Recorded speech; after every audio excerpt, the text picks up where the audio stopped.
Hello, and welcome to Keynote. I'm your host, Elizabeth Moore.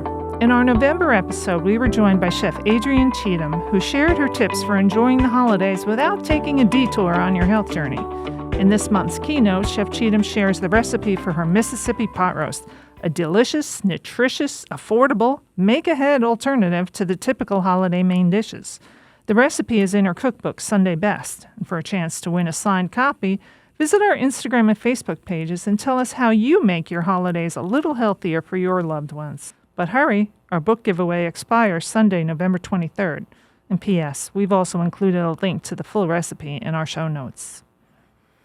I think people are so wed to the idea of I have to serve a turkey, I have to serve a ham, but with your cookbook, you can branch out. You can try some other things. So you had mentioned a roast in your cookbook that our members could use for their holiday meal. So can you talk a little bit about that? Yeah, so I love to do, there was a huge Italian influence in the Gulf Coast region.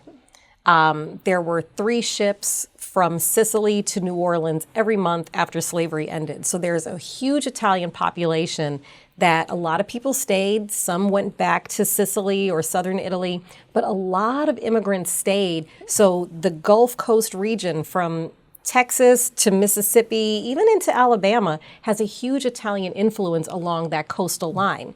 New Orleans, you'll get a red sauce, meatball restaurant right next door to like a Southern Creole traditional restaurant. Or you'll have Italian food on the actual menu of the Creole restaurant. So it's so cool to see that. And so like Mississippi pot roast, it's essentially taking a pot roast just like you would see in the North. You take a piece of chuck, and chuck is usually a little bit less expensive because it is a tougher cut of meat that has to cook for a long time, but it's also very lean. It doesn't have a ton of fat. It has just enough to make the meat good, but not so much that it's going to be greasy and heavy. But the influence down there for like Mississippi pot roast, you use dry Italian herbs. So dry oregano, basil, thyme. You've got tomatoes in there, some onions, some carrots, a little bit of green bell pepper. And it all just cooks together low and slow for a long time. And then for that hit of acid to break up all that richness, you have a pepperoncini, which adds a tiny bit of heat, but a little bit of acid, and really just opens up all those flavors. And that's something you can make a day before, and then 100%. You can make it. It's even better if it's made a day or two before.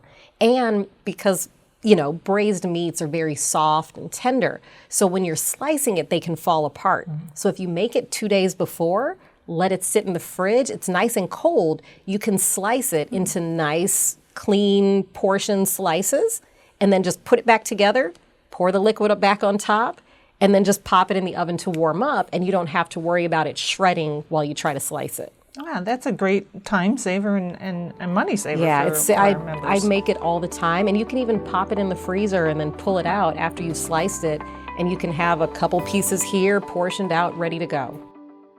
For more information on what you heard today, please check our show notes. And remember, subscribe to Health is the Key wherever you get your podcasts. This podcast and its content are presented solely for general informational and entertainment purposes. The information and opinions provided on this podcast are not intended as legal or medical advice and do not constitute or serve as a substitute for professional medical or psychological treatment, diagnosis, therapy, or other types of professional intervention.